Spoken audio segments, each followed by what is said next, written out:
Well, hello, H2O students and families. This is Pastor Billy, and welcome to another Wednesday night recap. So glad that you tuned in with us. I have an announcement to make before we dive into our recap. And let me kind of give you an update on COVID. So here's what happened. Last Sunday night, we had a couple of students that were here. They are not positive, but they were here. Their family member, one of the family members of that family tested positive this week. So what we have done is we have contacted the family. We've asked the two students to stay at home for a couple weeks just to be safe. And they understood. They were very polite, very graceful. Thank you guys for doing that. And we're praying for you, hoping that you feel better.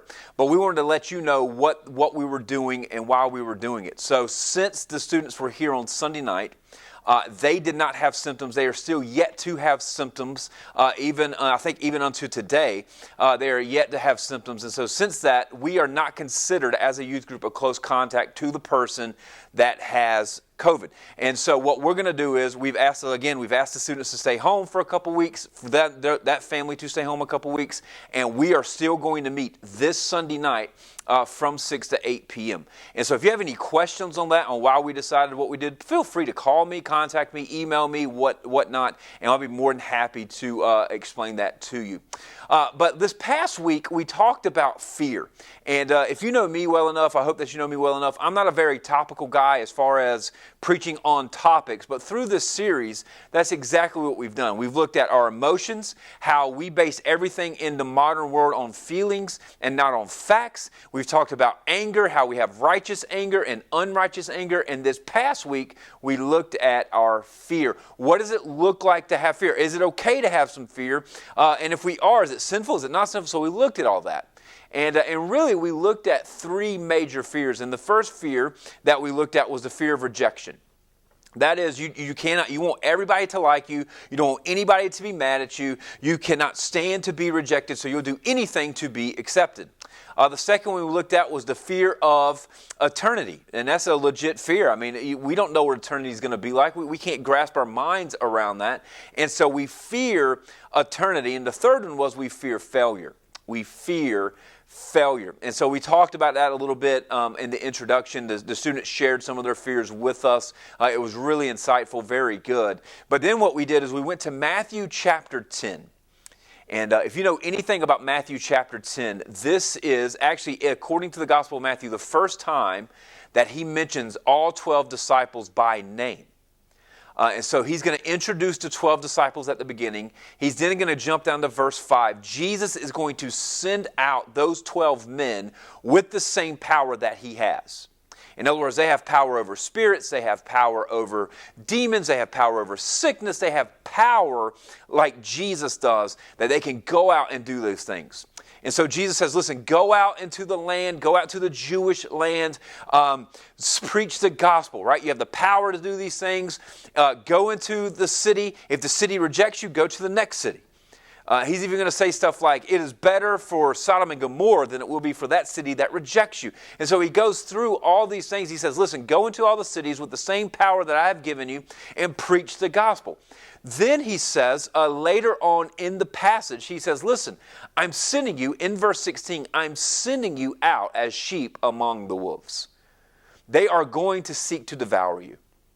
They are going to look to persecute you. You will be persecuted. You will be arrested. You will have to stand in front of government officials and proclaim the truth. And don't worry about what you're going to say, because I'm going to be with you. But understand, persecution's coming.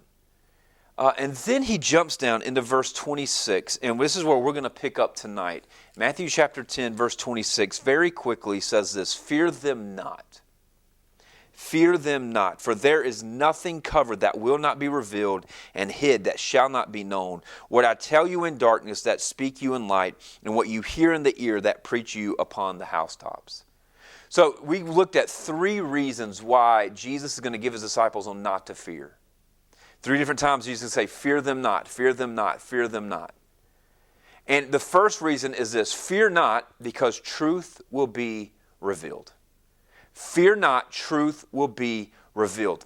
Some of us fear rejection, and we looked at this. We looked at the fear of rejection. And I said to you on Sunday night, listen, don't fear rejection, right? Don't fear that, because truth's going to be revealed.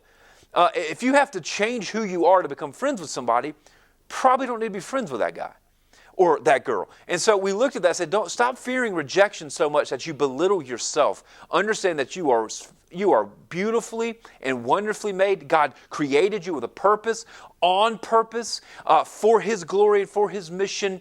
So understand, you're going to be rejected. That's okay, because truth eventually is going to be revealed on who they really are and who you really are. Jesus is going to say, look, those things that I've shared with you, share with them. Shout it out upon the rooftops. Shout it out upon the nations. Truth will be revealed. So fear, number one, the reason we don't fear is because truth eventually is going to come out. So if you got a fear of rejection, listen, truth's going to come out, and you're going to realize that God had a plan on why you are not friends or friends with certain people. Truth will be revealed. Second, he says, fear not, because eternity is already determined. Eternity is already determined. Look down in verse 28. And fear not them which kill the body, but are not able to kill the soul, but rather fear Him which is able to destroy both soul and body in hell. And so we looked at the fear of eternity. That I understand your fear. I understand your fear of eternity. I understand that we can't comprehend in our physical brains and minds what that looks like. But Jesus says, listen, don't fear the physical. Don't fear your physical body being destroyed. Rather, fear eternity. Fear your soul being destroyed. So what we looked at was, since eternity is destined, since eternity is permanent, since eternity is there, our mindset should not be on the physical, but on the spiritual. That we should not fear, because we should, in a sense, put our hope and our trust and our faith in something that's bigger than this physical life, and His name is Jesus. So don't fear eternity. Right? I mean, don't fear these things. I understand that you do, but eternity is destined. Eternity is there.